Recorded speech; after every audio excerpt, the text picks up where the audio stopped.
පුතේ අයිබෝන් හැමෝටම සුබ දවසක්. right. අද අපි හම්බෙන්නේ ව්‍යවසායකත්වයේ පාඩමේ දෙවෙනි දවසේ විදියට. දැන් අපි ගිය සතියේ පුතේ ව්‍යවසායකත්වයේ සම්බන්ධයෙන් අපේ සිලබස් එකේ පස්වෙනි පාඩම අපි කතා කරන්න පටන් ගත්තා. ඒතර අපි දැන් මේ කතා කර ඉන්නේ ව්‍යවසායකත්වයේ පළවෙනි නිපුණතාව. කියන්නේ ව්‍යවසායකත්වයේ වැදගත්කම කියන මාතෘකාව. හරි. ඒක යටතේ චුට්ටක් ගිය සතියේ මතක් කරොත් අපි ව්‍යවසායකත්වය නිර්වචනය කරන ආකාරය පැහැදිලි කරගත්තා. ඊට පස්සේ පුතේ වර්තමානයේදී මේ ව්‍යවසායකත්වය කියන සංකල්පයේ තියෙන වැදගත්කම කතා කරා. ඊළඟට අපි කතා කරා පුතේ ව්‍යවසායකත්වයේ ප්‍රතිලාභ. මේ ව්‍යවසායකත්වයේ කියන ක්‍රියාවලිය තුලින් ඒ ව්‍යවසායකත්වයේ නිරත වෙන පුද්ගලයාට නැත්නම් අපි යාට කියනවා ව්‍යවසායකයා කියලා. ව්‍යවසායකයාට ප්‍රයෝජන තියෙනවා. ආයතනයට ප්‍රයෝජන තියෙනවා. ආර්ථිකයට සමාජයට ප්‍රයෝජන තියෙනවා. ඔක අපි කියන්නේ ව්‍යවසායකත්වයෙන් ප්‍රතිලාභ ජනිත වෙන්නේ පුද්ගලයෙකුට විතරක් නෙමෙයි. පුද්ගල ප්‍රතිලාභ, ආයතන ප්‍රතිලාභ, ආර්ථික හා සමාජ ප්‍රතිලාභ කියන ඔක්කොම මේ ව්‍යවසායකත්වය ඇතුලේ තියෙනවා. ඔන්න ඔය ප්‍රතිලාභ අපි උදාහරණ සහිතව ගිය සතියේ කතා කරා. තේරෙනවද? රයිට්. අද දෙවෙනි දවසේ අපි පුතේ පටන් ගන්න ව්‍යවසායකත්වයේ පළවෙනි නිපුණතාවය මෙන්න මේ මාතෘකාව ව්‍යවසායකත්වය සහ ආර්ථික සංවර්ධනය අතර තියෙන සම්බන්ධය. ව්‍යවසායකත්වය කියන සංකල්පයයි ආර්ථික සංවර්ධනය. ආර්ථික සංවර්ධනය. මෙන්න මේ දෙක අතර තියෙන සම්බන්ධය තමයි පුතේ අද අපි හොයාගෙන බලාගෙන යන්නේ. මේක තමයි අද අපි පටන් ගන්න මාතෘකාව. ව්‍යවසායකත්වය සහ රටක ආර්ථික සංවර්ධනය අතර තියෙන්නේ මොන වගේ සම්බන්ධයක්ද? පුතේ මෙන්න මෙහෙම එකක්. රටක ව්‍යවසායකත්වය දියුණු වෙන්න එරට ආර්ථිකයේ සංවර්ධනයක් ඇති වෙනවා.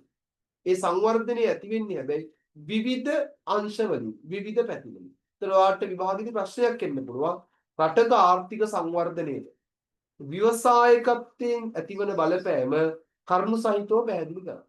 කරුණු කීපයක් ඔස්සේ අපි යමු. ලේසි මේ බලන්න රටක ව්‍යවසායකත්වයේ දියුණු වෙන්න පළවෙනි එක ගත්තොත් මෙයා දියුණු වෙන්න උදේ රටේ ව්‍යාපාර බිහි වෙනවා. ව්‍යවසායකත්වයේ අවසාන ප්‍රතිඵලය තමයි අපි ඉස්සරහට කතා කරනවා ව්‍යාපාරයක් බිහි වෙන එක. ඒතකොට ව්‍යවසායකත්වයේ දියුණු වෙන්න රටේ ව්‍යාපාර දියුණු වෙනවා. ඒතකොට ව්‍යාපාර දියුණු වෙනවා කියලා කියන්නේ රටේ නිෂ්පාදනය මොකද වෙන්නේ පුතේ? වැඩි වෙනවා. අන්න රටේ ජාතික නිමැවුම වැඩි වෙනවා. රටේ ජාතික නිෂ්පාදනය ඉහළ යනවා. රටේ ජාතික නිෂ්පාදනය ඉහළ යනවා. ව්‍යවසායකත්වය දියුණු වෙන්න රටේ ජාතික නිමැවුම පුතේ වර්ධනය වෙලා රටේ ආර්ථික වර්ධනයක් ඇති වෙනවා. මේක එකක්. දෙක. රටේ ව්‍යවසායකත්වයේ දියුණු වෙන්න ආපහු රටක ව්‍යවසායකත්වය දියුණු වෙන්න ඉතින් ව්‍යාපාර බිහිවීම තුලින් රැකී ආරක්ෂා අවස්ථා මොකද වෙන්නේ? අන්න වැඩි වෙනවා. අපි ඒක කියනවා සේවා නියුක්තිය ඉහළ යනවා. සේවා නියුක්තිය වර්ධනය වෙනවා. රටේ සේවා නියුක්තිය ඉහළ යනවා. ව්‍යවසායකත්වයේ දියුණු වෙනකොට රටේ පුතේ පුළුවන් තරම් ව්‍යාපාර අලුතෙන් බිහි වෙනවා. ව්‍යාපාර අලුතෙන් බිහි වෙන්න රටේ කොල්ලන්ට කෙල්ලන්ට රස්සාවල් කරන්න රැකියාවල් කරන්න වැඩි අවස්ථා ප්‍රමාණයක් නිර්මාණය වෙනවා. ඊළඟ තුන්වෙනි එක තව පැත්තකින් කිව්වොත් රටක ව්‍යවසායකත්වයේ දියුණු වෙන්න පුතේ ප්‍රාදේශීය සංවර්ධනයක් ඇති වෙනවා. ඇයි? ප්‍රාදේශීය සම්පත් භාවිත ඉහළ යනවා. නගරේ විතරක් නෙමෙයි ගමටත් මේ ව්‍යවසායකත්වයේ යනකොට ගම්වල පුතේ ව්‍යවසායකයෝ බිහි වෙනවා. ඒ ව්‍යවසායකයෝ ගමේ තියෙන ප්‍රාදේශීය සම්පත් පුතේ තමන්ගේ ව්‍යාපාර කටයුතු වලට භාවිතා කරනවා. අන්න එතකොට පුතේ ප්‍රාදේශීය සංවර්ධනයේ වේගවත් වෙනවා. රටේ ප්‍රාදේශීය සංවර්ධනය වේගවත් වෙනවා. රට පුරා ප්‍රාදේශීය වශයෙන් තියෙන සම්පත් වලින් උපරිම ප්‍රයෝජනයක් ගන්න පුළුවන්. තේරුණා? ඒ උපරිම ප්‍රයෝජනීය නිසා පුතේ රටේ ප්‍රාදේශීය සම්පත් වලට වටිනාකමක් ඉතුරු වෙනවා. ඒ හින්දා රටක ව්‍යවසායකත්වයේ දියුණු වෙනකොට නගරේ විතරක් නෙමෙයි ගමත් නිතැතින්ම සංවර්ධනය වෙනවා. ඊළඟට තව එකක් 4 ව්‍යවසායකත්වයේ තුලින් උදේ බිහි වෙනවා නවෝත්පාදන. රටක ව්‍යවසායකත්වයේ දියුණු වෙනවා කියන්නේ එරට නිරන්තරයෙන්ම අලුත් නිෂ්පාදන බිහි වෙනවා. ඉතින් ඒ නවෝත්පාදන පරිභෝජනය කරන්න රටේ ජනතාවට අවස්ථාවක් ලැබෙනවා. ඔයාට මට රටක ව්‍යවසායකත්වයේ දියුණු වෙනවා කියලා කියන්නේ අලුත් භාණ්ඩ, අලුත් සේවා වෙළඳපොළ දෙනවා. එතකොට ඒව පරිභෝජනය කිරීම තුළින් ජනතාවගේ ජීවන තත්ත්වය ජීවන තත්ත්වය සංවර්ධනය වෙනවා. පුළුල් ක්‍රියාවලියක් සරලව කිව්වොත් රටක ආර්ථික සංවර්ධනය කියන යන්ත්‍රයකට ක්‍රියාත්මක කරන ඉන්ධනය තමයි ව්‍යවසායක. ආර්ථික සංවර්ධනය කියන මැෂින් එක ක්‍රියාත්මක කරන්න නම් ඒ මැෂින් එකට පුතේ ව්‍යවසායකත්වයේ කියන ඉන්ධනය යොදන්න ඕනේ. ඒ ඉන්ධනය යොදපු ගමන් අන්න අපි බලාපොරොත්තු වෙන ආර්ථික සංවර්ධනය පුතේ රටේ ළඟා කරගන්න හැකියාව ලැබෙනවා. තේරුණාද? රයිට්. ගන්න අපි ගිය සතියේ නවත්තපු තැනින් පටන් ගමු. ටියුට් එක ඔයාගේ ටියුට් එකේ 6 වෙනි පිටුව. ටියුට් එකේ 6 වෙනි පිටුව මාතෘකාව තියෙනවා බලන්න පුතේ. ව්‍යවසායකත්වය හා ආර්ථික සංවර්ධනය අතර ඇති සම්බන්ධතාව පැහැදිලි කිරීම. ව්‍යවසායකත්වය හා ආර්ථික සංවර්ධනය අතර ඇති සම්බන්ධතාවය පැහැදිලි කිරීම. right. චුටි සටහනක් තියෙනවා ඉස්සලා ටියුට් එකේ කියව ගන්න මාත් එක්ක. රටක කොතරම් භෞතික හා මානව සම්පත් පැවතියද ව්‍යවසායකත්වයෙන් තොරව ආර්ථික සංවර්ධනයක් ළඟා කර ගැනීම ඉතා අපහසුයි. රටේ කොච්චර භෞතික සම්පත් තිබ්බත් රටේ කොච්චර ශ්‍රමය තිබ්බත් ව්‍යවසායකත්වයේ නැත්තම් ඔය මොන සම්පත් තිබ්බත් වැඩක් නැහැ. ඒ හින්දානේ ඔක්ස්ෆර්ඩ් શબ્දකෝෂයේ මම ගිය සතිය ඉගෙනුවා ව්‍යවසායකත්වය නිර්වචනය කරලා තියෙන්නේ කොහොමද උදේ? ශ්‍රමය සහ ප්‍රාග්ධනය අතර පාලම හදන්නේ කවුද පුතේ? ව්‍යවසායක. ශ්‍රමයයි ප්‍රාග්ධනයයි අතර පාලම නිර්මාණය කරන්නේ ව්‍යවසායකත්වය. ඒ කියන්නේ ප්‍රාග්ධනයේ විදියට යන්ත්‍ර සූත්‍ර මුදල් කොච්චර තිබ්බත් කරන්නේ. හරි ශ්‍රමය කොච්චර තිබ්බත් කරන්නේ. පුතේ මේ දෙක එකතු කරලා ව්‍යාපාර කාර්යයක නිරත කරවන්නේ ව්‍යවසායකත්වයේ කියන ක්‍රියාවලිය හරහා. ඒක තමයි මෙතන කියන්නේ රටක කොච්චර භෞතික සම්පත් මානව සම්පත් තිබ්බත් වැඩක් නෑ. ව්‍යවසායකත්වයෙන් තොරව ආර්ථික සංවර්ධනයක් ළඟා කර ගැනීම ඉතා අපහසු වේ. ව්‍යවසායකත්වය රටක ආර්ථික සංවර්ධනයේ තීරණාත්මක සාධකයක් වේ. එබැවින් ආර්ථික සංවර්ධනය සඳහා ව්‍යවසායකත්වයේ දක්වන දායකත්වය පහත කරුණු මගින් වඩාත් පැහැදිලි කළ හැකියි. අපි කරුණු විදිහට ලියමු පුතේ. රටක ආර්ථික සංවර්ධනයට ව්‍යවසායකත්වය ලබා දෙන දායකත්වය මොකක්දයි? කරුණු විදිහට ලියන්න. 1 ව්‍යවසායකත්වයේ නිසා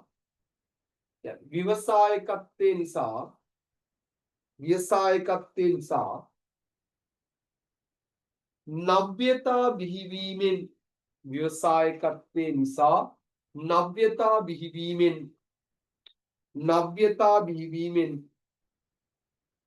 නව්‍යතා අලුත් දේවල් පුතේ බිහිවීමෙන් ජාතික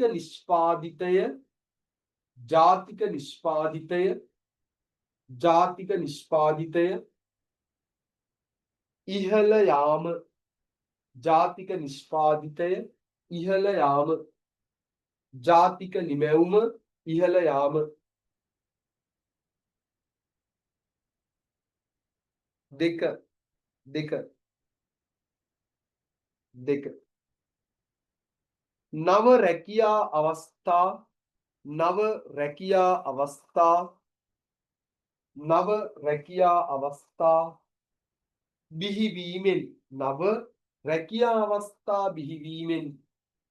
නව රැකියා අවස්ථා බිහිවීමෙන් සේවා නියුක්ති මට්ටම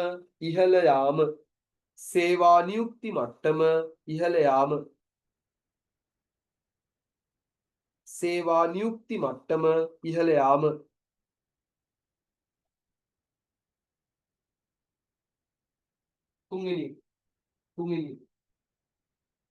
තුන තුන නව රැකියා සම්පාදනයෙන් පුතේ මිනිස්සුන්ට රස්සා හම්බ වෙනකොට නව රැකියා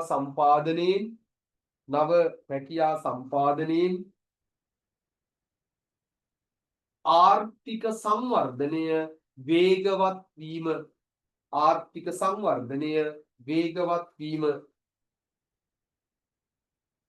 ආර්ථික සංවර්ධනය වේගවත් වීම ඒ කියන්නේ පුතේ මිනිස්සුන්ට රස්සා හම්බ වෙනකොට මිනිස්සුන්ගේ ආදායම වැඩි වෙනවා. හොඳට අහගන්න. හරි.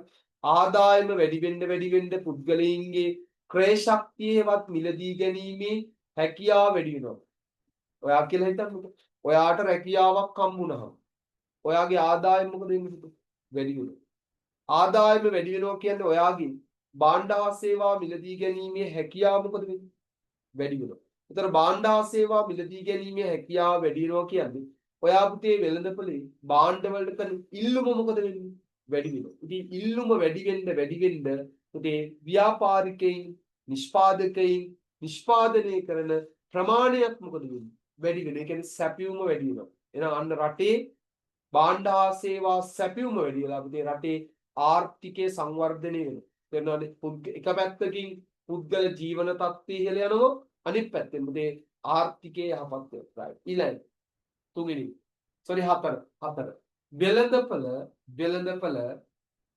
හතර වෙළඳපළ කටයුතු පුළුල් වීම හා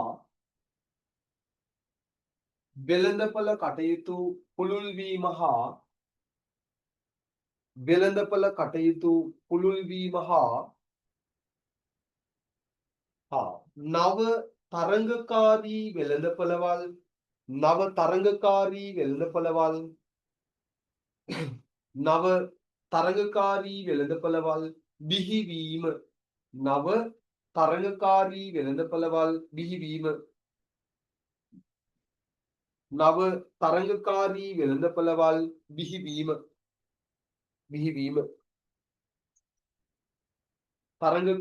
වෙළඳපළවල් බිහිවීම right අවසානික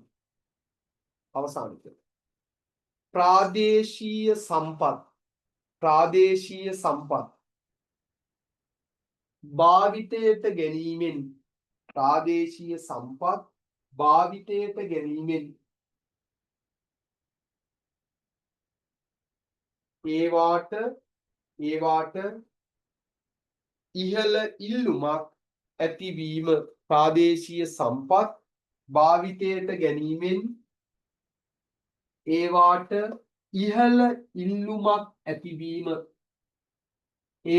ඉහළ ඉල්ලුමක් ඇතිවීම ප්‍රාදේශීය සම්පත් භාවිතයට ගැනීමෙන් පුතේ රටේ විවිධ ප්‍රදේශවල ව්‍යාප්ත වෙලා තියෙන සම්පත් වලට ඉල්ලුම වැඩි වෙනවා. ප්‍රාදේශීය සම්පත් භාවිතයට ගැනීම නිසා ඒවාට ඉහළ ඉල්ලුමක් ජනිත වීම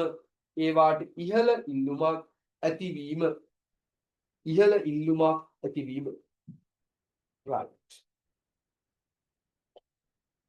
හරිද? ඊළඟ ටියුට් එකේ තියෙනවා බලන්න මාතෘකාව අර මම ඉස්සල්ලා වාට කියලා දුන්නේ නෙමෙයි. නව රැකියා අවස්ථා බිහිවීමෙන් ආර්ථික වර්ධනයේ වේගවත් වන ආකාරය. රටක රැකියා අවස්ථා බිහි වෙනකොට කොහොමද ඒ ආර්ථික වර්ධනයේ වේගවත් වෙන්නේ? මෙන්න මෙහෙම කෙනෙක් අහන්න පුළුවන්. අපි කියන එක පැත්තකින් රටේ රැකියා අවස්ථා බිහි වෙනවලු. ඒතර කවුරු යනවද? ජොබ් හම් වෙනකොට කොහොමද ආර්ථික වර්ධනයේ වේගවත් වෙන්නේ? මෙන්න මෙහෙමනේ. මේ බාර මම ඉස්සල්ලා කිව්වොත්. ඔන්න බලන්න නව රැකියා අවස්ථා ලැබෙනවා. හරි. ඔන්න ආර්ථිකී ව්‍යවසායකත්වය නිසා බිහි වෙනව මොනවද? නව රැකියා අවස්ථා.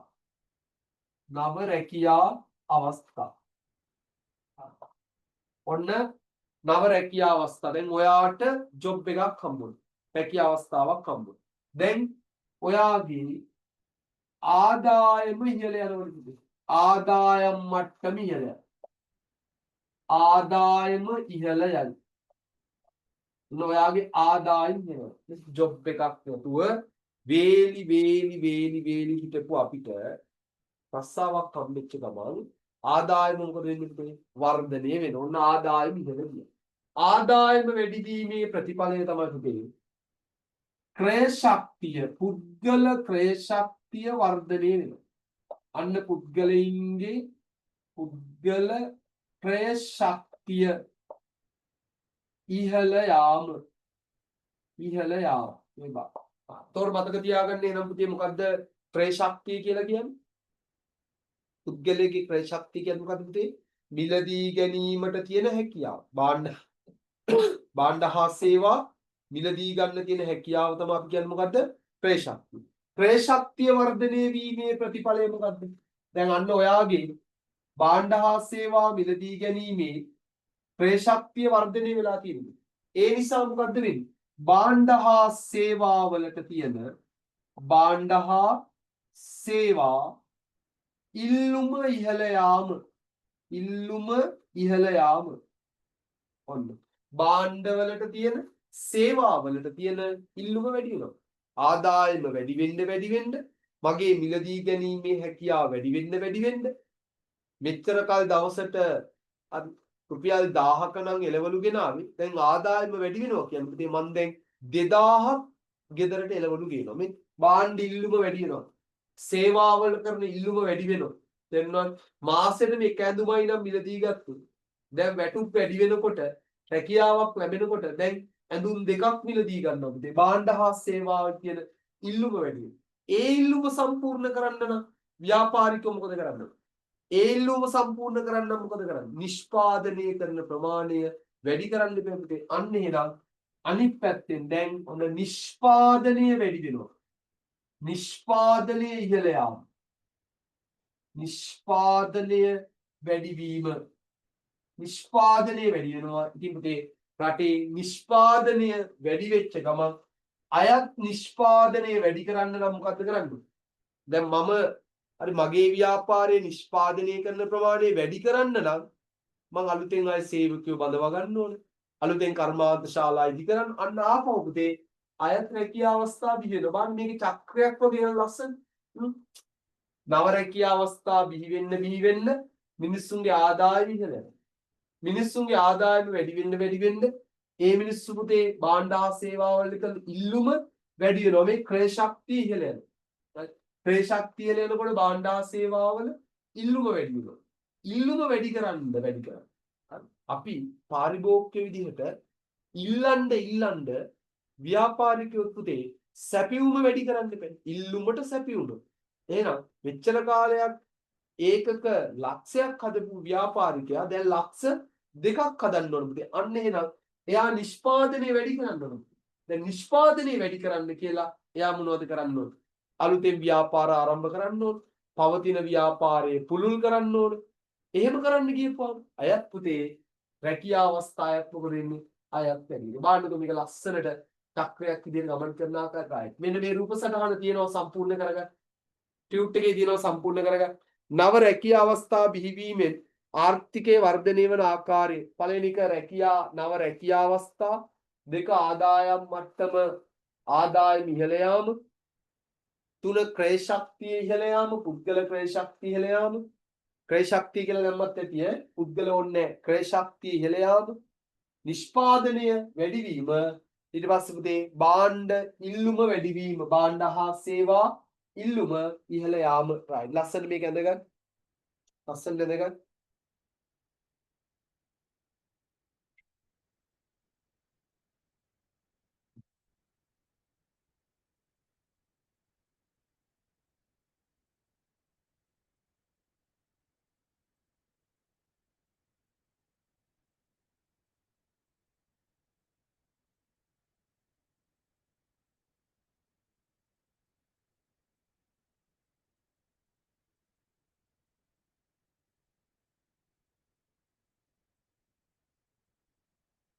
right ලස්සන රූප සටහන ඇඳගන්න පුතේ ටක් ගාලා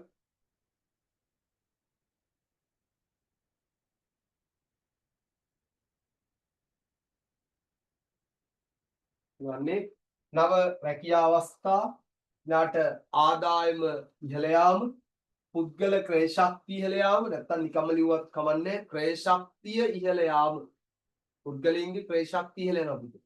එතකොට භාණ්ඩ හා සේවා ඉල්ලුම ඉහළ යනවා. ඒකට නිෂ්පාදනය වැඩි කරන්න ඕන.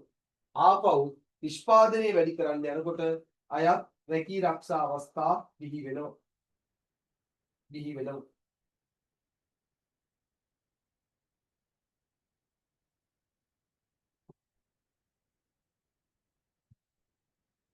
හරි. ඉක්මනට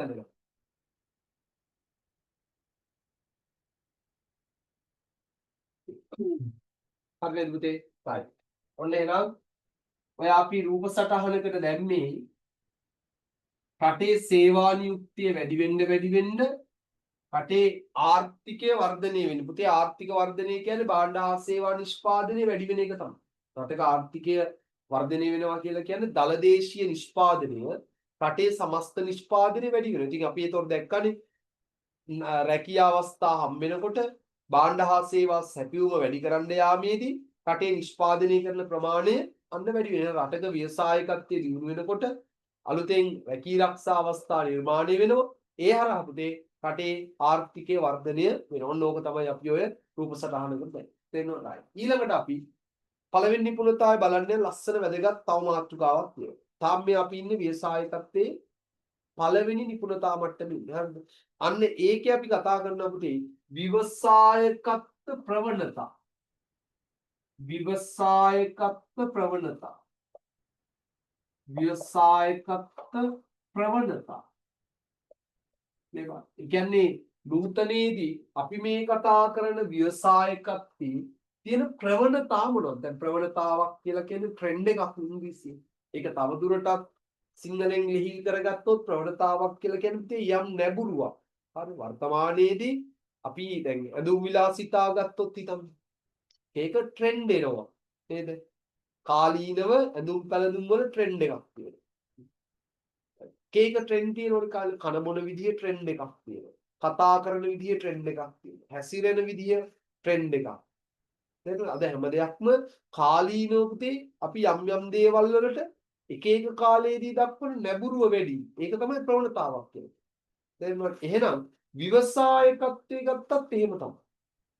එයාගේ කාලීනව විවිධාකාරයේ නැඹුරු වීම කියනවා. දැන් අපි ව්‍යවසායකත්වයේ ප්‍රවණතා කියන පුතේ ප්‍රධාන වශයෙන්ම කතා කරනවා ව්‍යවසායකත්ව ප්‍රවණතා හතරක්ද. ව්‍යවසායකත්ව ප්‍රවණතා හතරක්.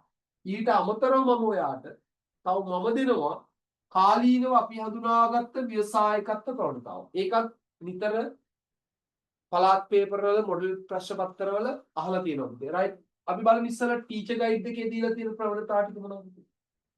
මෙන්න මේවා තමයි පුතේ. ව්‍යවසායකත්වයේ ප්‍රවණතා විදිහට අපිට ගුරුවත් පොතේ පෙන්නලා තියෙන මාර්ගෝපදේශය. එක අභ්‍යන්තර ව්‍යවසායක. මෙන්න මේ. අභ්‍යන්තර ව්‍යවසායකත්වය. අභ්‍යන්තර ව්‍යවසායකත්වය. හොඳට අහගන්න හරි. නෝට් එක දාගන්න කලින් කරන පැහැදිලි කිරීම අහන්න. අභ්‍යන්තර ව්‍යවසායකත්වය කියලා කියන්නේ දැනටම ආයතනවල රැකියාවන් කරන පුද්ගලයන්. හිතන්නකෝ මම යම් ආයතනයක රස්සාවක් කරනවා. අපි හිතමු මම ජෝන් කීල්ස් එකේ මම CBL එකේ මංචි එකේ එහෙනම් මම දැන්ට රැකියාවක් කරනවා. භාණ්ඩ නිෂ්පාදනය කරන ආයතනයක වෙන්න පුළුවන්, සේවා සපයන ආයතනයක වෙන්න පුළුවන්. අන්නේ රැකියාවේ නිරත වෙමින් ආයතනයක් ඇතුළේ මම වැඩ කරන අතරතුර මගේ ආයතනයේ නව නිෂ්පාදන බිහි කරන්න. මගේ ආයතනයේ නව සේවාවක් නව භාණ්ඩයක් හඳුන්වා දෙන්න ආයතනයේ සේවකෙක් විදිහට මම පුතේ ව්‍යවසායකත්ව ක්‍රියාවලියේ නිරත වෙනවලු. මම ආයතනයේ සේවකෙක්. හැබැයි මම වැඩ කරන ආයතනය ඇතුලේ අලුත් දේවල් පුතේ. හරි. ආයතනයේ ඇතුලේ නවෝත්පාදන බිහි කරන්න මම කටයුතු කරනවා නම් අන්න ඒක අපි කියනවා පුතේ අභ්‍යන්තර ව්‍යවසායකත්වය. එන ආයතනවල වැඩ කරන සේවකයින් ආයතන ඇතුලේ පුතේ අලුත් දේවල් කරන්න, නවෝත්පාදන බිහි කරන්න දක්වන ප්‍රවණතාව තමයි අපි කියන්නේ මොකද්ද?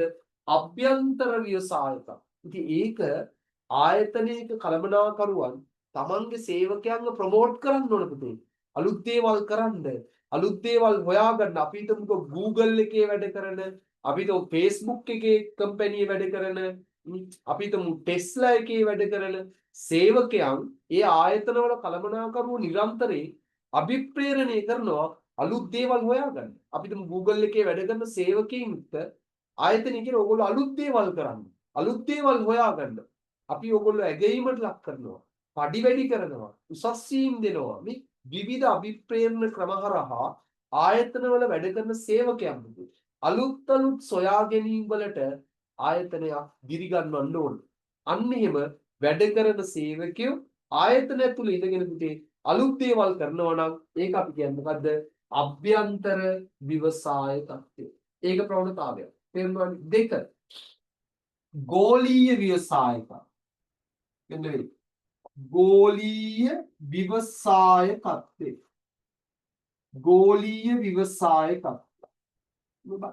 ඒ කියන්නේ ව්‍යවසායකයෙක් භාණ්ඩ හා සේවා නිෂ්පාදනය කරන්නේ තමන් ජීවත් වන ප්‍රදේශයේ අලෙවි කරන්න හරි තමන්ගේ රටට භාණ්ඩ අලෙවි කරන්න කියලා හිතාගෙන නැතුව උදේ සමස්ත ලෝකයට හරි ජාත්‍යන්තර වශයෙන් ඉන්න සියලුම මිනිස්සුන්ගේ අවශ්‍යතා වුවමනා ඉලක්ක කරගෙන කවුරු හරි කෙනෙක් පුතේ නවෝත්පාදන ක්‍රියාවලියක නිරත වෙනවා. දැන් මාර්ක් සකර්බර්ග් ගන්නකො Facebook නිර්මාතෘවරයා. එයා ගෝලීය ව්‍යවසායකයෙක් නේ. හරි. ගෝලීය ව්‍යවසායකයෙක්. ඇයි? එයා තමන්ගේ නිෂ්පාදනයේ බීකරේ එයාගේ රටේ මිනිස්සුන්ට පරිභෝජනය කරන්න විතරක් නෙමෙයි.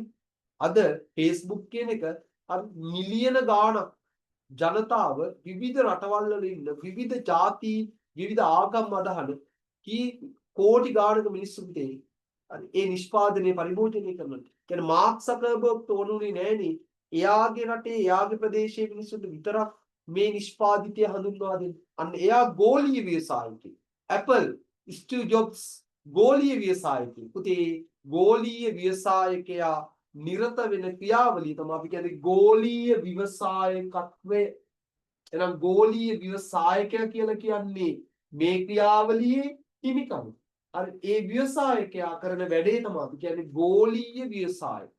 හරි ලෝකේ සියලුම මිනිස්සුන්ගේ අවශ්‍යතා වුමනා තෘප්තිමත් කරන්න පුළුවන් භාණ්ඩයක් සේවාවක් හඳුන්වා දෙනවා නම් ඒ ක්‍රියාවලිය අපි කියන්නේ මොකද්ද? ගෝලීය ව්‍යවසාය තත්ත්වය. ඊළඟට තව එකක් හරිත ව්‍යවසායක. හරිත ව්‍යවසායක. හරිත ව්‍යවසායක. මේ බා හරිත අපි ඔය කලින් අහලා තියෙනවා මෙන්න මේ වගේ වචන හරිත නිෂ්පාදිත green products. ඒ කියන්නේ මොනවද? පරිසර හිතකාමී නිෂ්පාදිත. එහෙනම් හරිත ව්‍යවසායකත්වයේ කියනකොටම ඔළුවට එනවා පුතේ. පරිසරය සුරැකීම තමන්ගේ මූලික කාර්ය කරගත්ත ව්‍යවසායකත්වය තමයි පුතේ හරිත ව්‍යවසායකත්වය.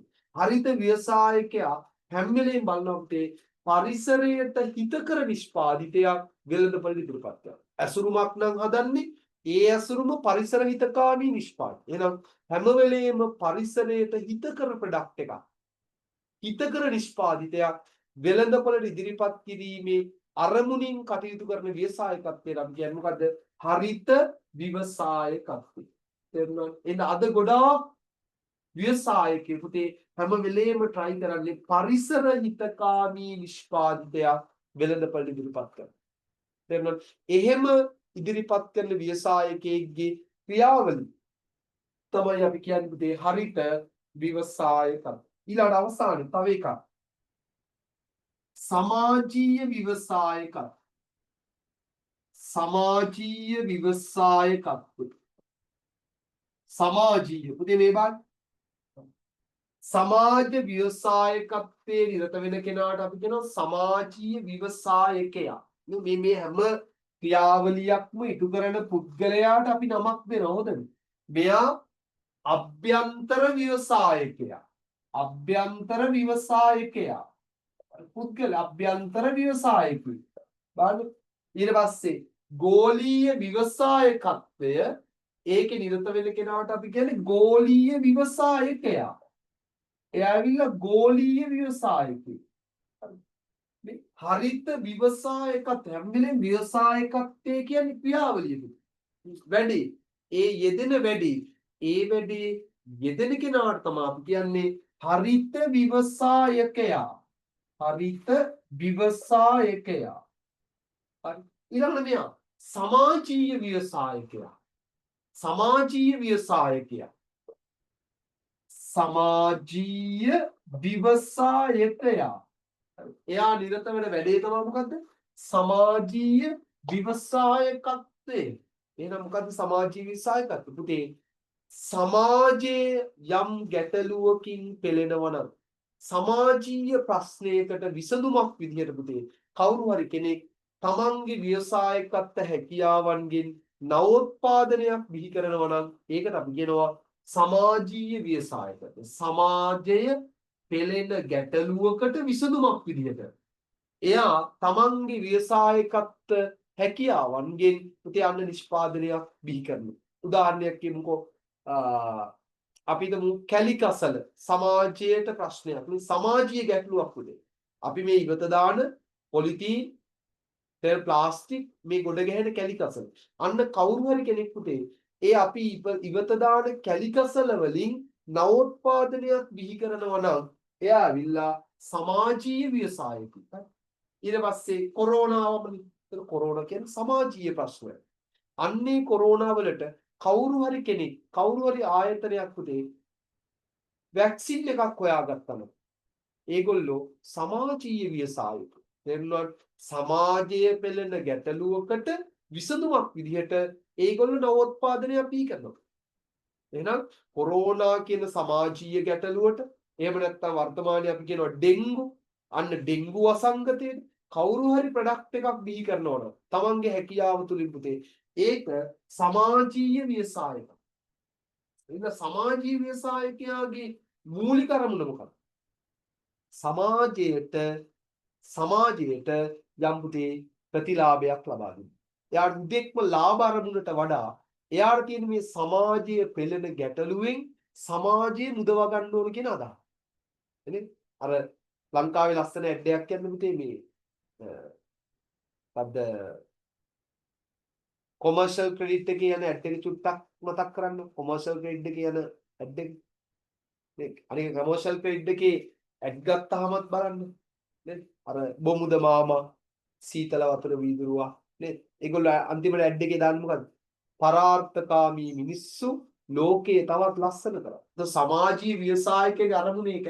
එයාට හුදෙක්ම ව්‍යාපාර අරමුණක් ලාභ ලැබීමේ අරමුණක් ඇති. නමුත් එයාගේ ප්‍රධාන ඉලක්කය වෙන්නේ පුතේ සමාජයේ පෙළෙන ගැටලුවකට විසඳුමක් දෙන්න. සමාජයේ මොනවා හරි ප්‍රශ්නික පැටලිලා ඉන්නවනම් අන්නේ ප්‍රශ්نين සමාජයේ ගොඩ ගන්න තමයි පුතේ එයා තමන්ගේ ව්‍යවසායකත්ව හැකියාවන් භාවිතයට ගන්න. අන්නේ ව්‍යවසායකයෝ අපි කියන්නේ සමාජීය ව්‍යවසායකේ. මේ තමයි පුතේ ටීචර් ගයිඩ් එකේ කතා කරන ව්‍යවසායකත්ව ප්‍රවණතා. හොඳද? ඕකට අපි තව චූටි ප්‍රවණතාවයක් එකතු කරනවා ලස්සන එකක් කාන්තා ව්‍යවසායකත්වය. කාන්තා ව්‍යවසායකත්වය.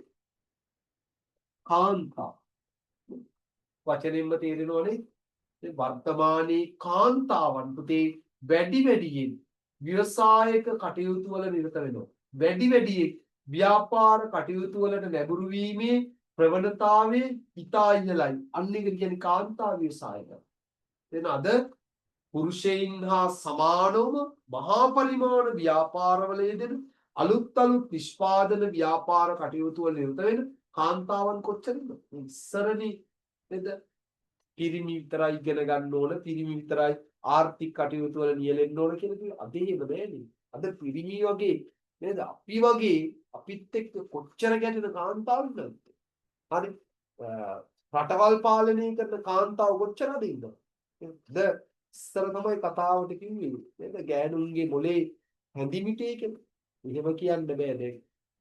කැම්පස් ගිහින් බලන්නකෝ. කැම්පස් ගිහින් බලන්නකෝ.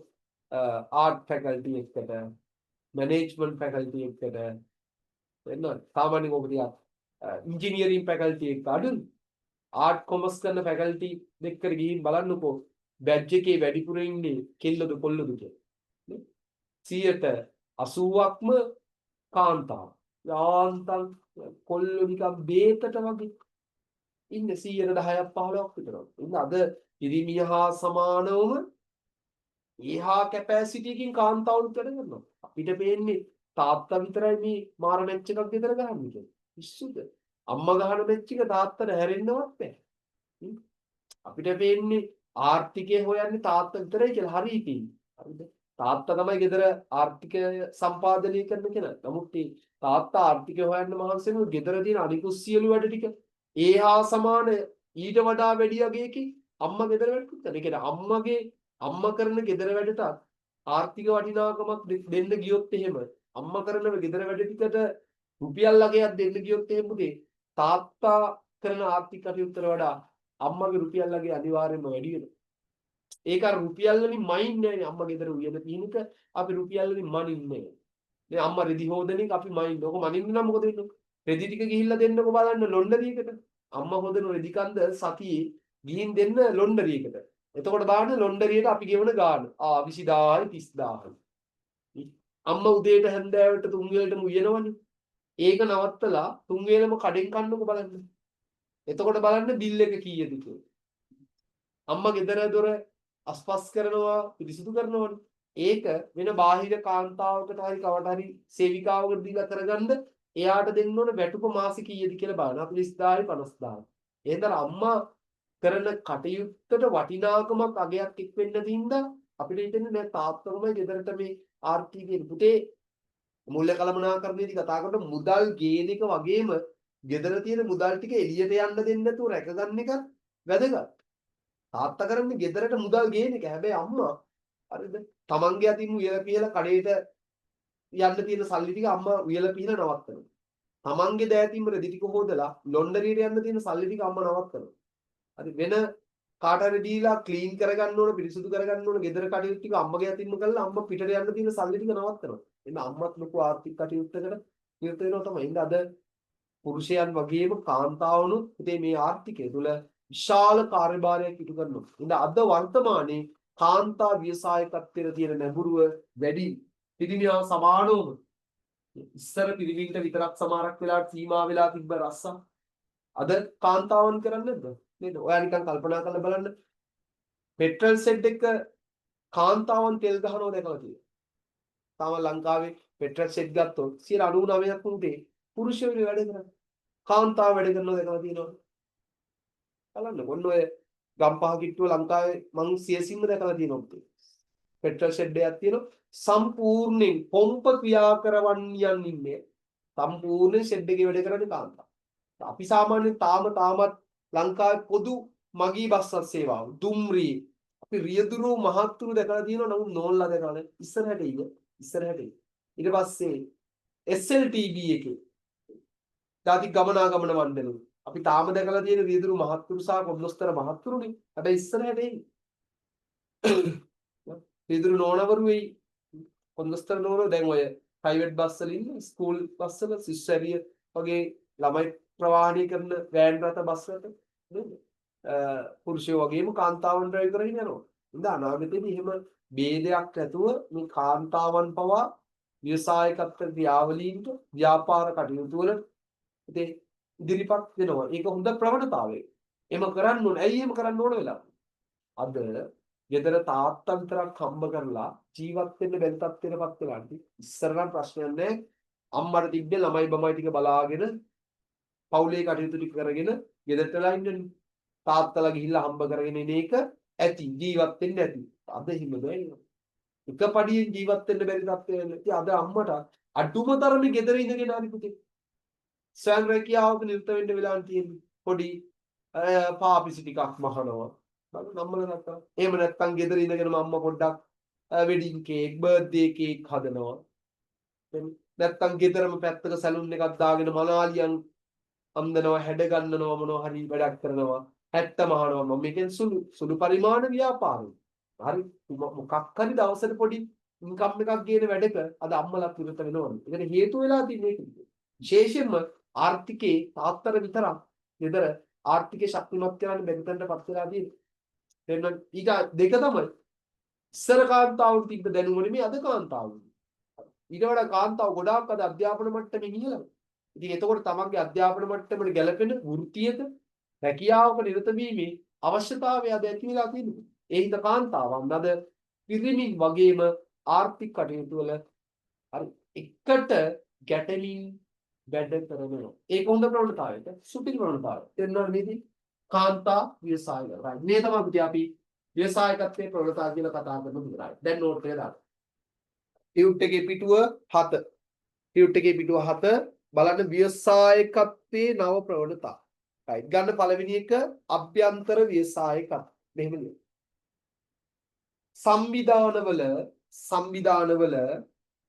සංවිධානවල විවිධ තනතුරුවල සංවිධානවල විවිධ තනතුරුවල කටයුතු කරන විවිධ තනතුරුවල කටයුතු කරන විවිධ තනතුරුවල කටයුතු කරන නිර්මාණශීලී පුද්ගලයින් නිර්මාණශීලී පුද්ගලයින් නිර්මාණශීලී පුද්ගලයින් නිර්මාණශීලී පුද්ගලයින් නිර්මාණශීලී පුද්ගලයින් එම ආයතනවල එම ආයතනවල එම ආයතනවල නිෂ්පාදිත හා එම ආයතනවල නිෂ්පාදිත හා නිෂ්පාදන ක්‍රමවල නිෂ්පාදිත හා නිෂ්පාදන ක්‍රමවල නිෂ්පාදන ක්‍රමවල වෙනස්කම් සිදු කිරීමයි නිෂ්පාදන ක්‍රමවල වෙනස්කම් සිදු කිරීමයි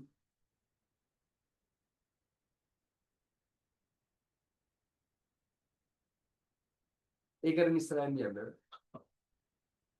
මෙසේ වෙනස්කම් හඳුන්වා දෙන මෙසේ වෙනස්කම් හඳුන්වා දෙන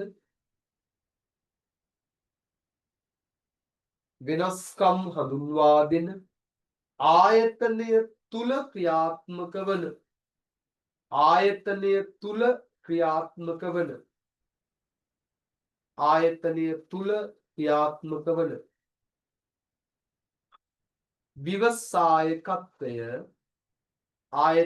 තුල ක්‍රියාත්මක වන ව්‍යවසායකත්වය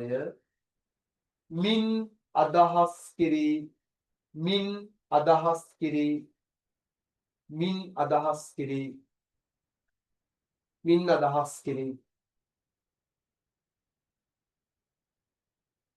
right ඊට පස්සේ එතනම පොඩි අනුමාන උදාහරණයක් දීලා තියෙනවා බලන්න පුතේ එහෙම ලංකාවේ අභ්‍යන්තර ව්‍යවසායකත්වයේ උදාහරණයක් මම දීලා තියෙනවා on the spot claim settlement සඳහා 2003 වසරේ ආසියාවේ නවෝත්පාදන සම්මානයේ හිමි විය එය සෙලින්කෝ රක්ෂණ සමාගමේ කළමනාකරන අධ්‍යක්ෂ අජිත් ගුණවර්ධන මහතාගේ නම සොයා ගැනීම. කියන්නේ අජිත් ගුණවර්ධන මහත්තයා සෙලින්කෝ එකේ වැඩ කරන ගමන් එයා අලුතෙන් ව්‍යවසායකත්ව කාර්යයන්හි නිරත වෙලා නවෝත්පාදනයක් බිහි කරලා තියෙනවා. ඒක තමයි අභ්‍යන්තර ව්‍යවසායකත්ව. යම් සේවකේ වැඩ කරන ගමන් තමන්ගේ ආයතනය තුල අලුත් සොයා ගැනීම කරනවා නම් ඒකට අපි කියනවා අභ්‍යන්තර ව්‍යවසායකත්වය. right. මාතෘකාවක් තියෙන බලන්න අභ්‍යන්තර ව්‍යවසායකත්වයේ ඉහළ දැන්වීම සඳහා අනුගමනය කළ හැකි ක්‍රියාමාර්ග. ඒ කියන්නේ ඉතින් ආයතනයේ ඇතුලේ අභ්‍යන්තර ව්‍යවසායකත්වය ප්‍රොමෝට් කරන්න නම් පුතේ මොනවද ආයතනයක් කරන්න ඕන? තමන්ගේ සේවකයන් අභිප්‍රේරණය කරන්න ඕන. පුළුවන් තරම් ආයතනයේ සේවකයන් දිරිමත් කරන්න ඕනේ. ව්‍යවසායකත්ව කාර්යයන්හි නිරත වෙන්න. නවෝත්පාදන කාර්යයන්හි නිරත වෙන්න. රැලියම එකක් දෙකක්. එක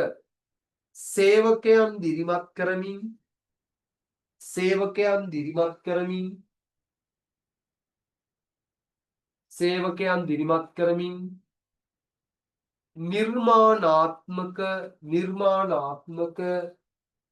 නිර්මාණාත්මක අදහස් ලබා ගැනීම සේවකයන් දිරිමත් කරමින්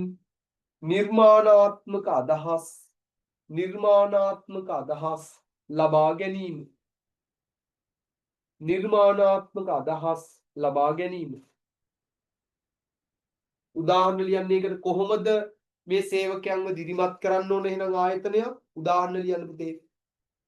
ත්‍යාග ලබා දීම.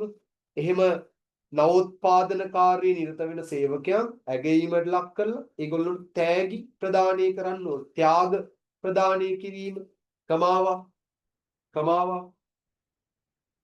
උසස් වීම ලබා දීම උසස් වීම ලබා දීම උසස් වීම ලබා දීම උසස් වීම ලබා දීම දෙක. දැන් දෙවෙනි එක. ඔන්න පළවෙනි එක සේවකයන් දිරිමත් කරන්න ඕන. දෙක සිය ව්‍යාපාරය දෙවෙනි එක සිය ව්‍යාපාරය ප්‍රතිව්‍යුහගත කර සිය ව්‍යාපාරය ප්‍රතිව්‍යුහගත කර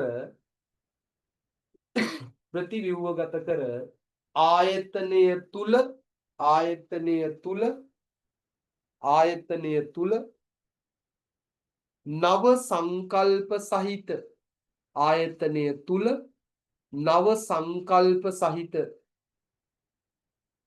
නව සංකල්ප සහිත කුඩා කණ්ඩායම් ඇති කර නව සංකල්ප සහිත කුඩා කණ්ඩායම් ඇති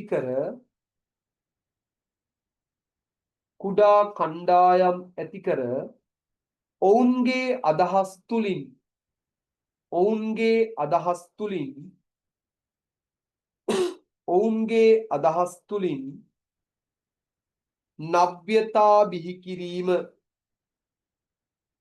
ඔවුන්ගේ අදහස් තුලින්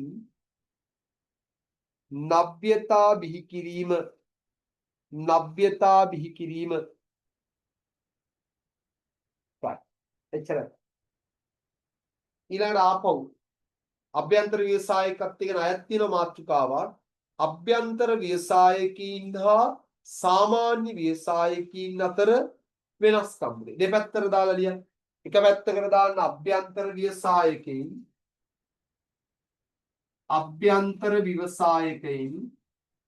අනිත් පැත්තට දාන්න සාමාන්‍ය ව්‍යවසායක.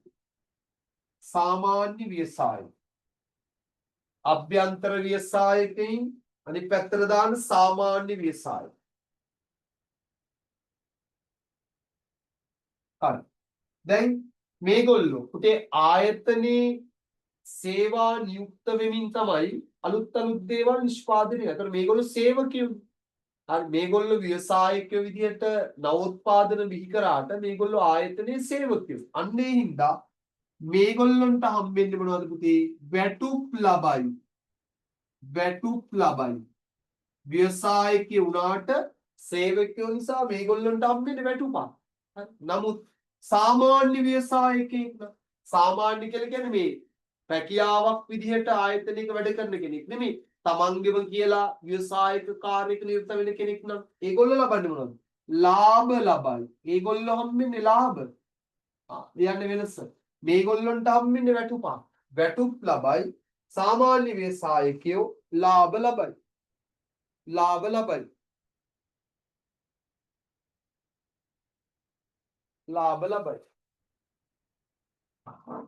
ඊට පස්සේ මේගොල්ලන්ට වැටුප් හම්බෙන්නේ මේගොල්ලෝ සේවකයෝ නිසා මේගොල්ලෝ පුතේ අවදානම්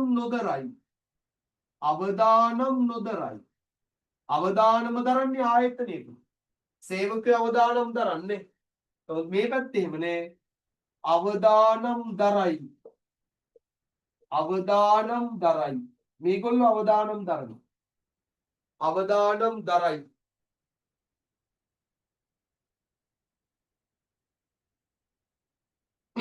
හරි. තුන්වෙනි එක මේගොල්ලෝ අභ්‍යන්තර ව්‍යවසායකයෝ ආයතනයේ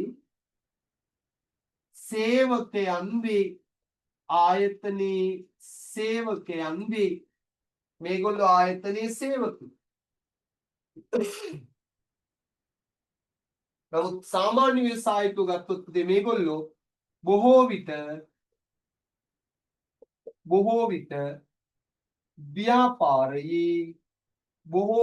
ව්‍යාපාරයේ අයිතිකරුවන් වේ. අයිතිකරුවන් බොහෝ විට ව්‍යාපාරයේ අයිතිකරුවන් වේ. බොහෝ විට ව්‍යාපාරයේ අයිතිකරුවන් වේ.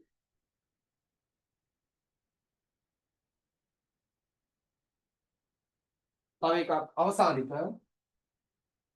කියන්නේ අවසානික ව්‍යවසායකෙක් යටතේ සේවය කරයි. ව්‍යවසායකෙක් යටතේ සේවය කරයි. තවත් ව්‍යවසායකෙක් ගාව තමයි අභ්‍යන්තර ව්‍යවසායකයෝ වැඩ කරන්නේ. සේවය කරයි. ව්‍යවසායකෙක් යටතේ සේවය කරයි. නමුත් මේ පැත්ත ස්වාධීනව කටයුතු කරයි. ස්වාධීනයි කවුරුත් යටතේ නෙමේ කටයුතු කරන්නේ. ස්වාධීනව කටයුතු කරයි. ස්වාධීනව කටයුතු කරයි. ඒගොල්ලෝ කවුරුත් යටතේ වැඩ කරන කට්ටිය නෙමෙයි. ස්වාධීනව කටයුතු කරයි. ස්වාධීනව කටයුතු කරයි. ඒ සාමාන්‍ය ව්‍යවසාය. ඔන්න එහෙනම් අභ්‍යන්තර ව්‍යවසායකී සහ සාමාන්‍ය ව්‍යවසායකී අතර අපි දකින වෙනස්කම්. තේරෙනවද? රයිට්. උත්තර. ඔය අපි කතා කරේ පුතේ ව්‍යවසායකත්ව ප්‍රවණතාවල පළවෙනි එක අභ්‍යන්තර ව්‍යවසායකත්වය. හරිනේ මේ ටික දාගත්තා නෙමෙයි. වැටුප් ලබයි, ලාභ ලබයි, අවදානම් නොදරයි, මේගොල්ලෝ අවදානම් දරයි. ආයතනයේ සේවකයෙකි මෙයා ආයතනයේ අයිතිකරු වෙයි. මෙයා ව්‍යවසායකයෙක් යටතේ සේවය කරයි. මේගොල්ලෝ ස්වාධීනව කටයුතු කරයි. right. මම කනවා මෙන්න. දැන් යන්න ව්‍යවසායකත්වයේ ඊළඟ ප්‍රවණතාව. ව්‍යවසායකත්වයේ දෙවෙනි ප්‍රවණතාව ගන්න පුතේ ගෝලීය ව්‍යවසායකත්වය. right. ලියන්න මෙයා. ගෝලීය ව්‍යවසායකත්වය. ලියන්න ගෝලීය වශයෙන් කියන්නේ ජාත්‍යන්තර වශයෙන්. හරි. ගෝලීය වශයෙන්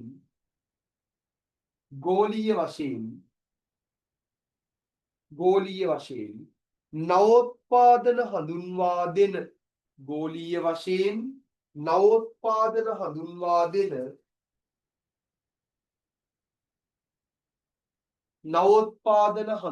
දෙන ව්‍යවසායකත්වයයි.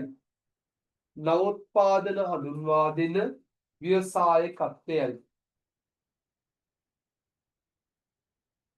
ව්‍යවසායකත්වයයි. ඒකටම ලියන්න එතනටම ලියන්න. එනම් විවිධ රටවල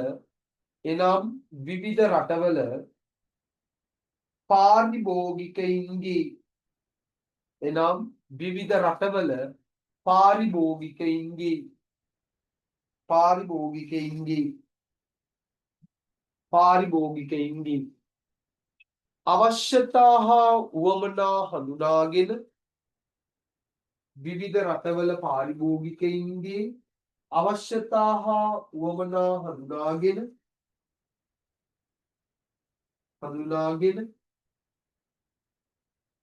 අවශ්‍යතා හා උවමනා සපුරාලීමට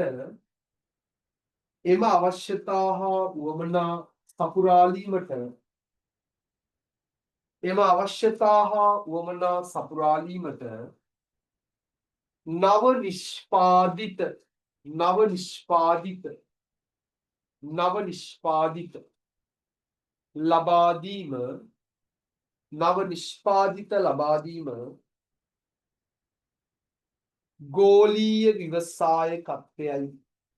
ගෝලීය ව්‍යවසායකත්වයයි. නව නිෂ්පාදිත ලබා දීම ගෝලීය ව්‍යවසායකත්වයයි. උදාහරණ එහෙනම් ගෝලීය ව්‍යවසායකත්වයේ විශේෂ ලක්ෂණය මොකක්ද පුතේ? ගෝලීය ව්‍යවසායකයා මේ ගෝලීය ව්‍යවසායකත්වයේ නිරත වෙන කෙනාට අපි කියන්නේ කවුද? ගෝලීය ව්‍යවසායක. ඒතර ගෝලීය ව්‍යවසායකයා නිෂ්පාදිතයක් බිහි කරන්නේ මුළු ලෝකයටම. ලෝකයේ ඉන්න සියලුම පාරිභෝගිකයින්ගේ අවශ්‍යතා වුවමනා තෘප්තිමත් කරන්න තමයි එයා ව්‍යවසායකත්ව ක්‍රියාවලියක නිරත වෙන්නේ. උදාහරණ දීලා තියෙනවා මම බලන ටියුට් එකේ එහා පැත්තේ DHL ගන්නවනේ. DHL ලෝකේ අංක 1 කුරියර් සේවය. විභාගෙදී අහලා තියෙනවා. අපි ප්‍රවාහනීය පාඩමේ ඉගෙන ගන්නවා. ලෝකේ තියෙන අංක 1 කුරියර් සේවය තමයි DHL කියලා කියන්නේ. DHL යනු ලොව ව්‍යාප්තම කුරියර් සේවයයි. හරි. කවුද පුතා මේක ආරම්භ කළේ? යාළුවෝ තුන් දෙනෙක් හරි. අන්න යාළුවෝ. දැන් පිටේකට හිටපු යාළුවෝ තුන් දෙනෙක් අපි බිස්නස් එකක් පටන් ගමු මචං කියලා ලෝකේටම දුන්නා දුන්න නවෝත්පාදනය තමයි මේ. අද ලෝකයේ පුතේ විවිධ රටවල මේගොල්ලොන්ගේ ව්‍යාපාර තියෙනවා. ඒ වගේම ඒහා සමාන තරංකාරී ව්‍යාපාර අද කොච්චරනම් තියෙනවද? ලංකාවේ ගත්තාම කොච්චර කුරියර් සර්විස් තියෙනවද? නේද? ටොරොන්ටෝ තියෙනවා, පාඩා තියෙනවා, ඒ වගේ. හරි. කවුද යාළුවෝ තුන් දෙනා?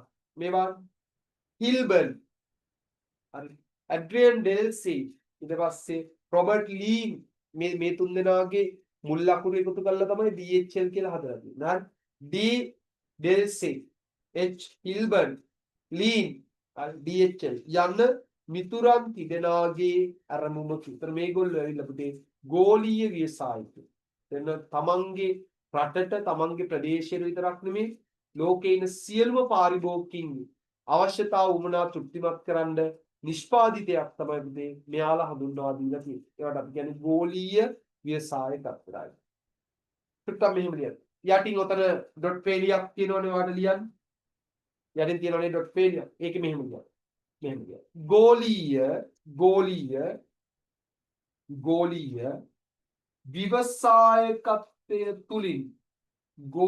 ව්‍යවසායකත්වය තුලින් ගෝලීය ව්‍යවසායකත්වය තුලින් රටකට පහත ප්‍රතිලාභ ලබාගත හැක. රටකට පහත ප්‍රතිලාභ ලබාගත හැක.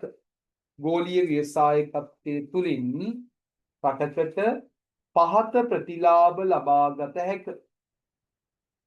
පහත ප්‍රතිලාභ ලබාගත හැක. හරි. ලියමු ප්‍රතිලාභ 1 රටකට තියෙන ප්‍රතිලාභ. රටකට තියෙන ප්‍රතිලාභ 1 කීර්ති නාමය ඉහළ යාම. රටේ කීර්ති නාමය ඉහළ යනවා. කීර්ති නාමය ඉහළ යාම. කීර්ති නාමය ඉහළ යාම. 2 මහා පරිමාණ පිරිමැසුම් ලැබීම. මහා පරිමාණ පිරිමැසුම් ලැබීම.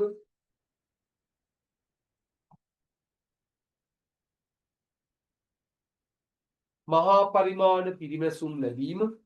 ඒ කියන්නේ පුතේ අපි රටට අවශ්‍ය නිෂ්පාදිත විතරක් හදන්න නැතුව මුළු ලෝකයටම අපි රටේ නිෂ්පාදනය බිහි කරනකොට නේ අපි ලංකාවට විතරක් නෙමෙයි බාන්නේ හදන්නේ.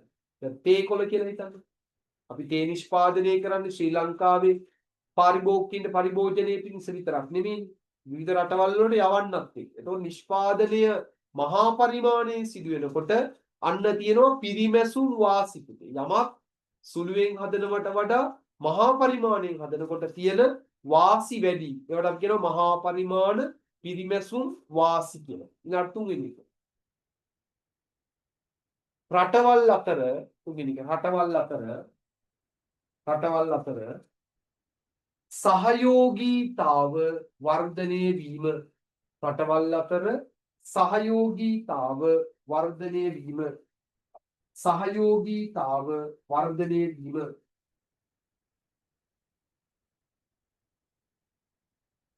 තව එකක් අවසානික විදියට ලියන්න. තව එකක් රටවල් අතර නව තාක්ෂණය හුවමාරු වීම. නව තාක්ෂණය හුවමාරු වීම. නවීන තාක්ෂණය හුවමාරු වීම. හුවමාරු වීම. right. ඔන්න එහෙනම් ප්‍රවණතා දෙකක් කතා කරා. ප්‍රවණතා දෙකක් කතා කරා. right. තුන්වෙනි එක තියෙන්නේ පුතේ සමාජීය ව්‍යවසායකත්වය. මෙන්න මේ තුන්වෙනි එක. සමාජීය ව්‍යවසායකත්වය. right. බලන්න නෝට් එක දීලා තියෙනවා. හොඳ ළමයි වගේ නෝට් එක කියවමු මාත් එක්ක. සමාජීය ව්‍යවසායකත්වය. බලන්න පුතේ. සමාජයට මෙහෙවරක් කිරීමේ චේතනාව. බලන්න සමාජීය ව්‍යවසායකත්වයේ නිරත වෙන කෙනාට මම කවුරු කියලාද කිව්වේ පුතේ? සමාජීය ව්‍යවසායකයා. එහෙනම් සමාජීය ව්‍යවසායකයාගේ අරමුණ මොකද්ද? සමාජයට මෙහෙවරක් කිරීමේ චේතනාවෙන් සමාජීය ගැටලු වලට පිළියම් යෙදීමට නවෝත්පාදනයේ යෙදීම මින් අදහස් කරයි. සමාජීය ව්‍යවසායකින්ගේ අරමුණ වන්නේ ලෝකය යහපත් ස්ථානයක් බවට පත් කිරීමයි. සමාජයේ ප්‍රශ්නවලට නිර්මාණාත්මකව විසඳුම් ඉදිරිපත් කරන පුද්ගලයන් සමාජීය ව්‍යවසායකින් ලෙස හඳුන්වනවා. උදාහරණ මහත්මා ගාන්ධිතුමා සමාජීය ව්‍යවසායකෙක්. සමාජයේ ගැටලු වලට තමන්ගේ නිර්මාණශීලී හැකියාවන්ගෙන් උත්තර දුන්න කෙනෙක්. ඊට පස්සේ මාරි කියුරි මැතිණිය. ඒ වගේම මම ඔය රූපසටහනේ දාලා තියෙන කෙනා බලන්න හඳුනනවද කියන්නේ? මහාචාර්ය මොහොමඩ් යූනුස් පුතේ. කවුද මොහොමඩ් යූනුස් කියලා කියන්නේ? ග්‍රාමීය බැංකු ක්‍රමයේ මගින්. අන්නනේ.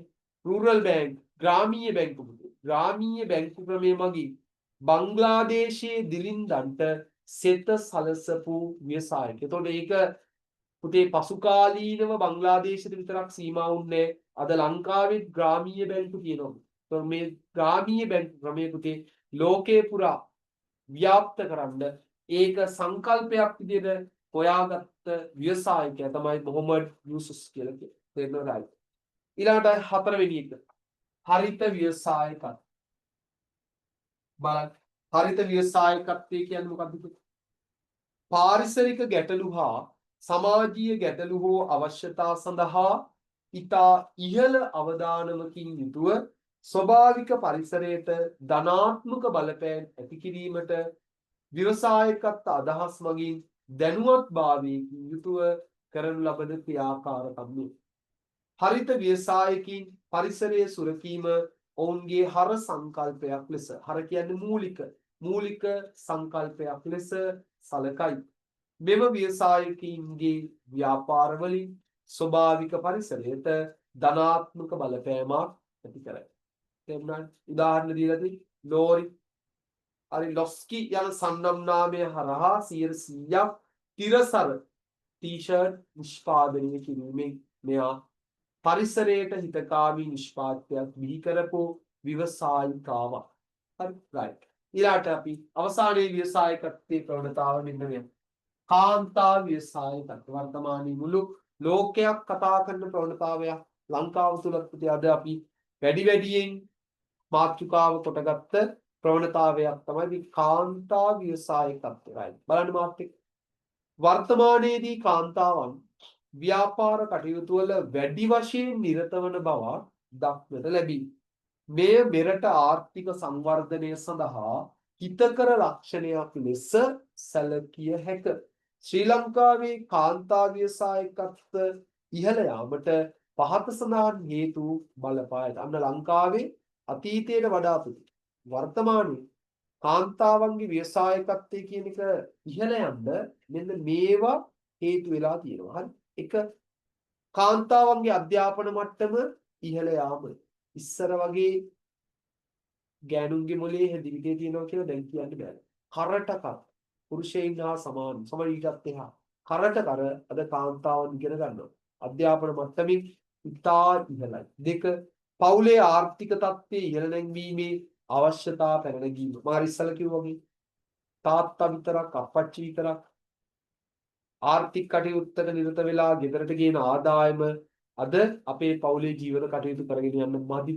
ඒත් අද අම්මයි තාත්තයි දෙන්නම රැකියාවක ආර්ථික කටයුත්තක නිරත වෙන තත්ත්වයක් තමයි අපි වර්තමාන සමාජයේ දකින්නේ. එතන තුන්වෙනි සමාජීය ආකල්පවල සිදු වෙනස්කම්. ඒ කියන්නේ පුතේ ඉස්සර අර මං කිව්වා වගේ සමහර රැකියාවන් තිබ්බන් ලේබල් ගහලා තිබ්බේ. මේවා පුරුෂයෝ විතරක් කරන්න ඕන. අම්මෝ මේවා කාන්තාවන් කරොත් එහෙම අපි ඒ කාන්තාව නිකන් දැක්කේ නිකන් යක්ෂණියක් වගේ නේ. උදැල්ලක් කරේ තියාගෙන කැත්තක් කරේ තියාගෙන කුඹුරු ගොඩන්න යනවා නම් අපි කාන්තාවගේ අන්න බලහන් මේ ඒක නම් ගෑණියෙක් වෙන්න විදිහක් නෑ. යක්ෂණියක් වගේ කුඹුරු කොටනවා. එහෙම නෑ ළමයි. අද අර සමාජයේ කාන්තාව පිළිබඳව තිබ්බ ආකල්ප අද අයින් වෙලා තියෙනවා. අද අපි කියන්නේ අද පිරිමිය හා සමාන තැනක් අද කාන්තාවට මේ සමාජයේ වෙන් වෙලා තියෙනවා. එහෙම හැකියාවන් දක්ෂතාවයන් තියෙනවා නම් කාන්තාවද පිරිමියද කියලා දන්නේ. හරි සමහර පිරිමි ඉන්නවනේ බං එහෙනම්. කාන්තාව ඔය චීත්ත විතරයි යමින් නැත්තේ. අනිත් ඔක්කොම වැඩ ගෑනුන්ගේ වැඩ ටික තියෙන්නේ. තේරුණාද? එහෙම ගන්න බෑ මේ පිරිමි තමයි මේවා කරන්න ඕන කියලා. හැකියාව තියෙනවනම් කාන්තාවුන් ඒ කාර්යයෙන් වල නිරත වුණාට අපිට ප්‍රශ්නයක් නැහැ. පොදු මගී බස් රථයක් ධාවනය කරන්න කාන්තාවට පුළුවන් නම් ඇයට ඒ අවස්ථාව ලබා දී යුතුයි. එහෙනම් අද හරි ආර්ථිකයේ පිටි අවස්ථාව මේ පිරිමින්ට මේ ගෑනුන්ට ඉස්සර තමයි එහෙම වෙන් උනේ. කොස්ස ඉදල ගෙදර ඉන්න ගෑන් ළමයට කැත්ත උදැල්ල පිරිමි ළමයට අද එහෙම ගන්න අද කොල්ලෝ කොස්ස ඉදලා අරගෙන අතු ගන්න ඕනේ. හරි. කෙල්ලෝ අවශ්‍යතාවයකදී කැත්ත උදැල්ල අරගෙන එළියට බහින්න ඕනේ. ඉතින් අන්න එතනට දෙන්නටම මේ මොරාල් එක හැදිලා තියෙන්න අවශ්‍යයි. හරි ඒකයි මේ කියන්නේ සමාජීය ආකල්පවල වෙනස්කම් වෙලා තියෙන්නේ. තේරුණා? ඊළඟ ශ්‍රම බලකා දායකත්වයේ තුල කාන්තා නියෝජන ඉහළ විශේෂයෙන්ම ලංකාවේ. නේද? තුනෙන් දෙකක් කාන්තාවක්. තුනෙන් එකක් පිරිමි. එතකොට පිරිමි විතරක් පුතේ ව්‍යවසායකත්ව කාර්ය නිරතලා හරියන්නේ නැහැ. ශ්‍රම බලකාය තුල වැඩිපුර ඉන්නේ කාන්තාව. එහෙනම් ඇත්තටම ගත්තාම ආයතනයක් ඇතුලේ රැකී ආරක්ෂා අවස්ථාවලින් වැඩිපුර කාන්තාවන්ට දෙන්නේ නැහැ. තුනෙන් දෙකක් කාන්තාවෝ. රජයේ ආයතනයේ ගිහින් බලන්නකෝ. ඔයාගේ ඉස්කෝලේ බලන්නකෝ. සර්ලද වැඩි මැඩම්ලද වැඩි කියලා. ඒක වෙන්නේ පැත්තේ. සේවා නියුක්තිය තුල හරි ශ්‍රම බලකාය තුල තියෙන 3ට 2 3ට 1 අනුපාතය නම් හැකියා ස්ථානවල 3න් 2ක් කාන්තාව වැඩ කරනවා 3න් 1ක් පිරිමි වැඩ කරනවා. ඊළඟට කාන්තාවන්ගේ දායකත්වය අවශ්‍ය ව්‍යාපාර ශේෂ්ත්‍රවල ඇති වූ වර්ධනය. වර්තමාන උදාහරණ කියන්න බලන්න පුතේ. කාන්තාවන්ගේ ශ්‍රමය අවශ්‍ය වෙන රැකී ආරක්ෂා ව්‍යාපාරද කොච්චර බිහි වෙලා තියෙනවද? දැන් උදාහරණයක් ගන්නකො. නේද? අපි හිතමු මුතේ රාත්‍රී සමාජ ශාලාවක්, නයිට් ක්ලබ් එකක් වගේ එකක් ගත්තොත්, රෙස්ටුරන්ට් එකක් ගත්තොත් වැඩිපුර කාන්තාවන් වැඩ කරන්නේ. ඇඟලුම් කර්මාන්ත ශාලාවක් ගත්තොත් වැඩිපුර කාන්තාවන් වැඩ කරන්නේ. බේකේ එකක් වගේ ගත්තොත් දිවාසුරුකුම් මධ්‍යස්ථානය ඒ පිරිමි නෙමෙයි ඉන්නේ කාන්තාවන් ඉන්නේ. අන්න කාන්තාවන්ගේ ශ්‍රමය අවශ්‍ය ව්‍යාපාර වැඩි වැඩියෙන් ආර්ථිකයේ බිහි වෙලා තියෙනවා. එතකොට කාන්තාවට වැඩි වැඩියෙන් රැකී ආරක්ෂා අවස්ථා නිර්මාණය වෙනවා. තේරුණා? ඕන්න මතන උදාහරණ කියලා කියන්න. කියුට් එකේ උදාහරණ දීලා නැහැ. කාන්තාවන්ගේ දායකත්වය අවශ්‍ය ව්‍යාපාර ශේෂ්ත්‍ර වල සිදු වර්ධනය කියන එකට උදාහරණ ලියන්න. මොනවද කාන්තාවන්ගේ ශ්‍රමය අවශ්‍ය වන රැකියා ව්‍යාපාර මොනවද? දිවාසුරුකුම් මධ්‍යස්ථාන, දිවාසුරුකුම් මධ්‍යස්ථාන, දිවාසුරුකුම් මධ්‍යස්ථාන. තව ගත්තොත් පුතේ රූපලාවන්‍ය ව්‍යාපාර, සැලූන් වගේ ඒවා. රූපලාවන්‍ය ව්‍යාපාර.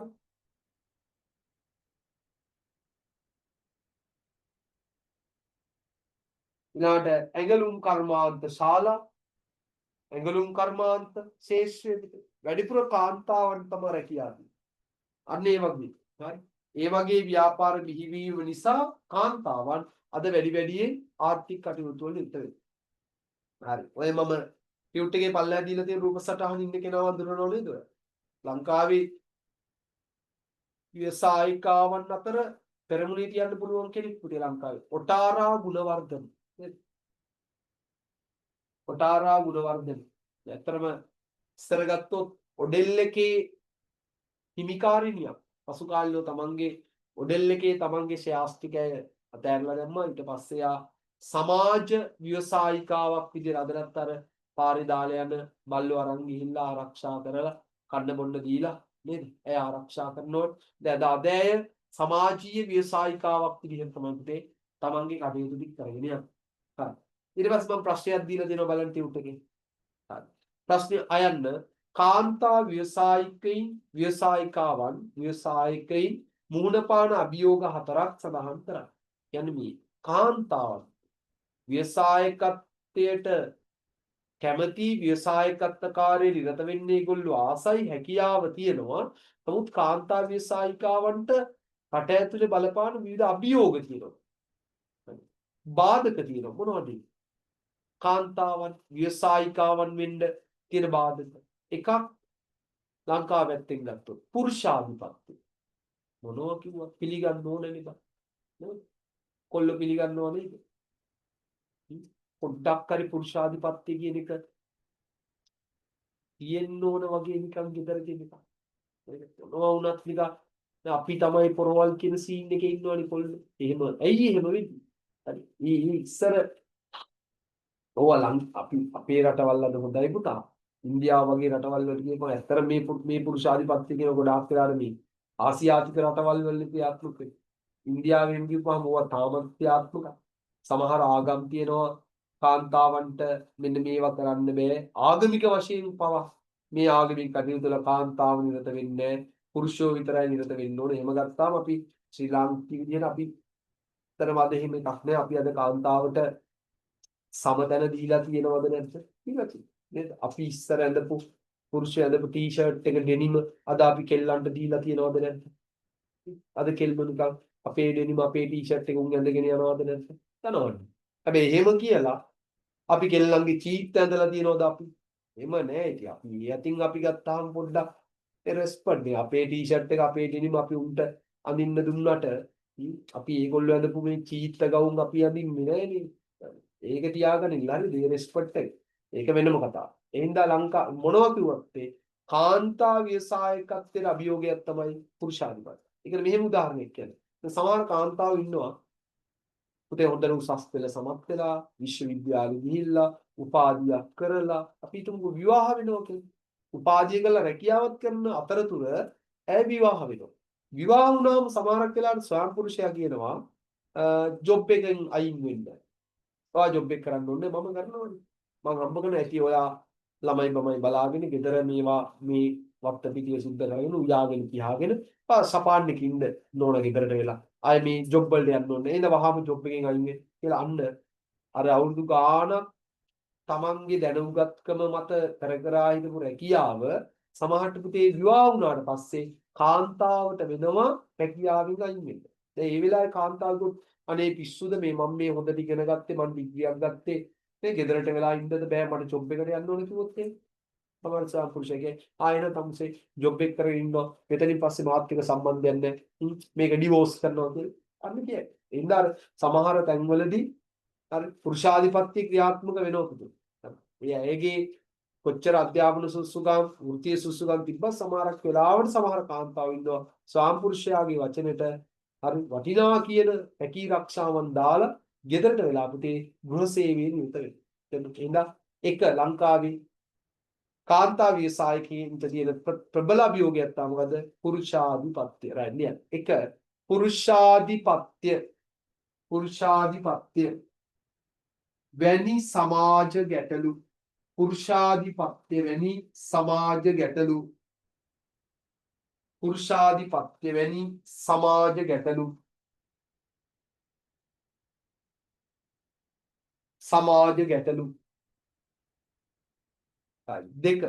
දෙක ඊළඟ අභියෝගය පුතේ දෙක කාන්තාවන්ට ව්‍යවසායිකාවන් වෙන්න තියෙන තවත් අභියෝගයක් තමයි පවුලේ වගකීම් බහුල වීම පවුලේ වගකීම් දරුවන්ගේ වගකීම උයන පියන ඒ වගේ වගකීම් පවුලේ වගකීම් වැඩි විදිහට පැහැදිලිවම ගෙදරක තාත්තට වඩා වැඩි වගකීම් ප්‍රමාණයක් දරන්නේ අම්මා. හරි. ඒක ආර්ථිකමය වශයෙන් ගණනය කරන්නේ නැති හින්දා තමයි අපිට පේන්නේ අම්මා මහ ලොකු දෙයක් කරන්නේ නැහැ වගේ.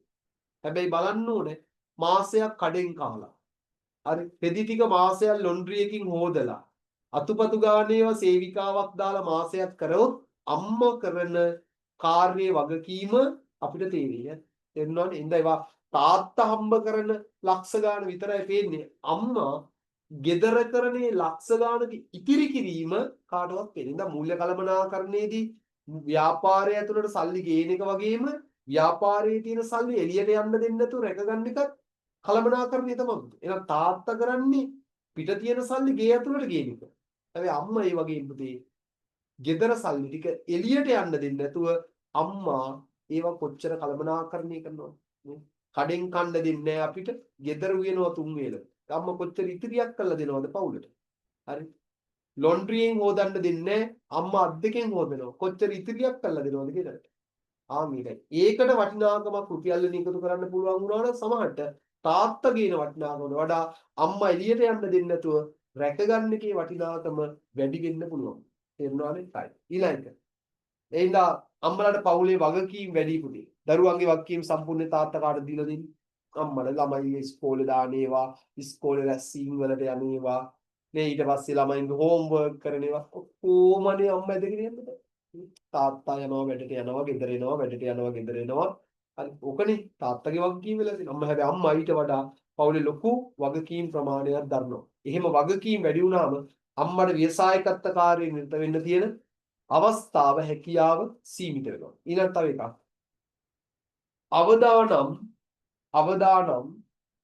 අවදානම් බාර ගැනීමට මැලිවීම. අවදානම් බාර ගැනීමට මැලිවීම. කාන්තාව කොහොමත් ස්වභාව ධර්මයෙන් මවලා තියෙන්නේ එහෙමනේ. ලොකු අවදානම් ඉතින් බාර ගන්න බෑ. ව්‍යවසායකත්වයේ කියන්නේ අවදානම් බාර ගැනීමක්.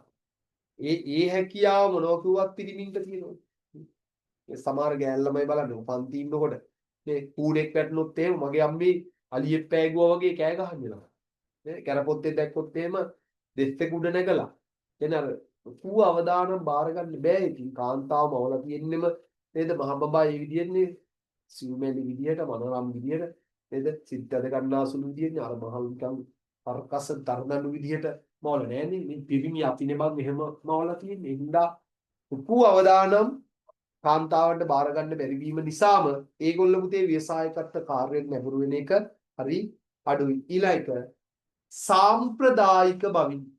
සාම්ප්‍රදායික බවින් මිදීමට අකමැති වී සාම්ප්‍රදායික බවින් මිදීමට අකමැති වී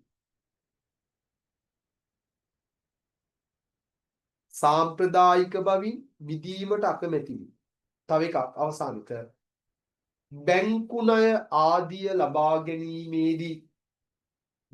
ණය ආදිය ලබා ගැනීමේදී දුෂ්කරතා මතුවීම කාන්තාවන්ට බැංකු ණයක් එහෙම දෙනවා ව්‍යාපාරයක් පටන් ගන්න යන්න දෙන්න කියපුවාම ටිකක් හරි අදිමදි කරනවා කලබනාකරව බව.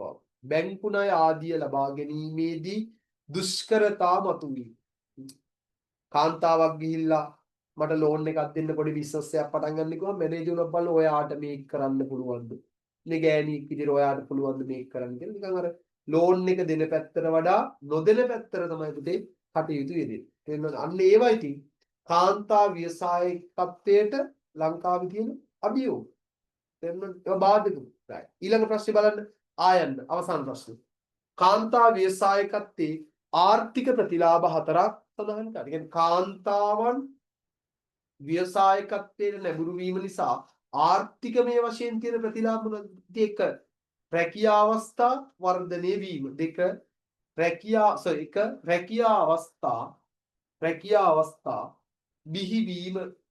රැකියා අවස්ථා බිහිවීම. දෙක නව නිෂ්පාදිත වෙළඳපළට ගලා ඒම.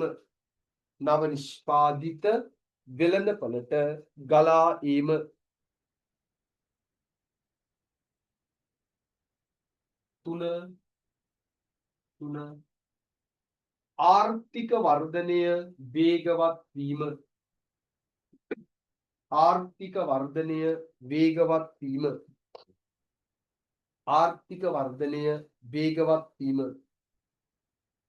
ආර්ථික වර්ධනය වේගවත් වීම.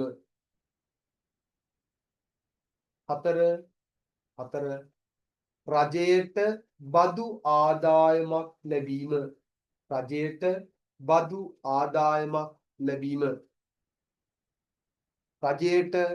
ආදායමක් ලැබීම. ඊළඟට